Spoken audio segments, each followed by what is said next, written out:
कांग्रेस ने बैकडोर से मुसलमानों को दिया आरक्षण, ओबीसी कोटा देने पर बोले पीएम मोदी। प्रधानमंत्री नरेंद्र मोदी ने कर्नाटक में मुस्लिम आरक्षण को लेकर गुरुवार को कांग्रेस पर जमकर निशाना साधा।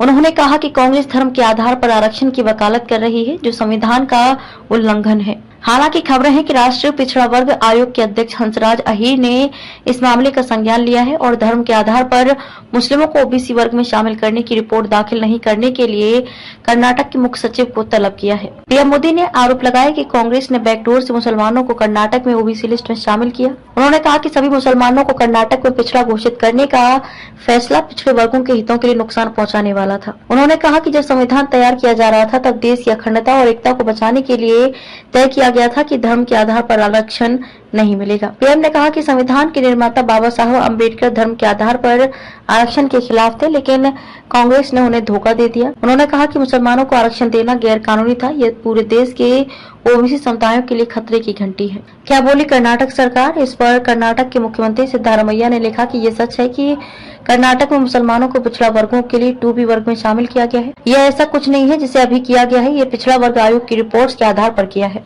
आरक्षण बीते 3 दशकों से चला आ रहा है। उन्होंने कहा कि राज्य में पिछली भाजपा की सरकार और न ही 10 साल से केंद्र में सत्ता पर काबिज नरेंद्र मोदी की अगुवाई वाली केंद्र सरकार ने इस आरक्षण पर सवाल उठाए।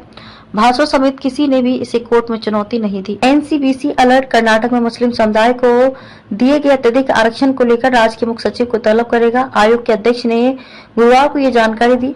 एनसीबीसी ने पूरे मुस्लिम समुदाय को पिछड़ी जाति की श्रेणी में डालने के कर्नाटक सरकार के फैसले की आलोचना करते हुए कहा कि इस तरह का व्यापक वर्गीकरण सामाजिक न्याय के सिद्धांतों को कमजोर करता है। एनसीबीसी अध्यक्ष अहीर ने कहा कि कर्नाटक में मुस्लिम धर्म की सभी जातियों समुदायों को सामाजिक और शैक्षिक रूप से पिछड़ा वर्ग माना जा रहा है और उन्हें पिछड़े वर्गों की राज्य सूची में श्रेणी 2B के तहत अलग से मुस्लिम जाति के रूप में सूचीबद्ध किया गया है। उन्होंने कहा कि उन्हें भारत के संविधान के अनुच्छेद 15 के भाग 4 और 16 के भाग 4 के अनुसार शैक्षणिक संस्थानों में प्रवेश और राज्य की सेवा में पदों और रिक्तियों पर आरक्षण प्राप्त करने में सक्षम बनाता है। एनसीबीसी ने इस पर बल दिया कि वास्तव में मुस्लिम समुदाय में कुछ वर्ग ऐसे हैं जो वंचित हैं और ऐतिहासिक रूप से हाशिए पर हैं, लेकिन पूरे धर्म को पिछड़ा मानने से मुस्लिम समाज के भीतर विविधता और जटिलताओं की अनदेखी होती है। अहीर ने कहा कि इस मामले पर राज्य सरकार से मिली प्रतिक्रिया संतोषजनक नहीं है और वह इस कदम पर स्पष्टीकरण देने के लिए कर्नाटक के मुख्य सचिव को बुलाएंगे।